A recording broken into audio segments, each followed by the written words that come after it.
Euro চ্যাম্পিয়নশিপের ফাইনালে Lamine ইয়ামালকে পুরো 90 মিনিট খেলালে আইনি ঝামেলায় পড়তে পারে স্পেন। জার্মানির শ্রমিক আইন লঙ্ঘন করলে কমপক্ষে 30,000 ইউরো জরিমানা করা হতে পারে বলে জানিয়েছেন দেশটির কর্মসংস্থান বিশেষজ্ঞরা। তবে ইউরোর মতো গুরুত্বপূর্ণ আসরের ক্ষেত্রে এ আইন শিথিল করা হতে পারে বলেও আভাস দিয়েছেন তারা। মাত্র 17 বছর বয়সেই ফুটবল বিশ্বকে তাক লাগিয়ে দিচ্ছেন লামিন ইয়ামাল। এবারের ইউরোতে সবচেয়ে আলোচিত তারকাদের মধ্যে অন্যতম তিনি।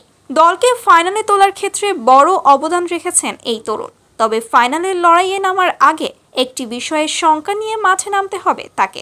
জার্মানির শ্রম আইন অনুযায়ী 18 বছর বয়সের নিচে কোনো ব্যক্তি রাত 8টার পর কাজ করতে পারবেন না। তবে অ্যাথলেটদের ক্ষেত্রে কিছুটা ভিন্নতা আছে সে আইনে।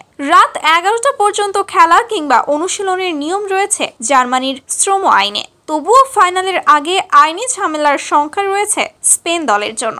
জার্মানির শ্রম আইন নিয়মের কারণে এবারের ইউরোর কয়েকটি ম্যাচে পুরো 90 মিনিট খেলতে পারেনি ইয়ামাল। নির্ধারিত সময় শেষের আগেই তাকে তুলে নিতে হয়েছে কোচ লুই দেলা ফুয়েন্তেকে।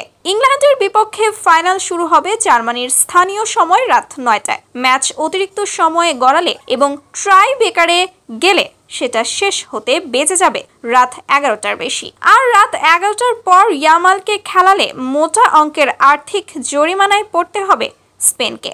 জার্মানির শ্রম আইন অনুযায়ী লামিন রাত 11টার পর খেলতে পারবেন না। সেক্ষেত্রে বেশ কিছু জটিলতার মুখে পড়তে হবে স্পেন ফুটবলকে। যদিও রাত 11টার পর তিনি মাঠে থাকলে তাকে যে মাঠ থেকে টেনে তুলে নেওয়া হবে এমনটা নয়, কিন্তু স্পেন ফুটবলকে ন্যূনতম 30,000 ইউরো জরিমানা গুনতে হবে। তবে ইউরোর মতো মেজর টুর্নামেন্টে এ ধরনের আইন শিথিল করা হতে পারে। যদি ইয়ামাল ম্যাচে গোল করেন এবং স্পেন ইউরো জিততে পারে তাহলে নিশ্চয়ই এই জরিমানা তাদের জন্য খুব একটা কষ্টের কিছুই হবে না। পরিস্থিতি এতটাই জটিল যে ম্যাচে ইয়ামালকে 90 মিনিট পর্যন্ত খেলানো হবে কিনা তা নিয়েও শঙ্কা তৈরি হয়েছে। তবে এখন পর্যন্ত এ ব্যাপারে কিছুই জানায়নি স্পেন ফুটবল। জার্মানির তরফ থেকেও আসেনি কোনো ঘোষণা। ধারণা করা হচ্ছে মেজর টুর্নামেন্টের বিবেচনায় হয়তো ইয়ামালের বিষয়টিতে ছাড় দেবে জার্মানি।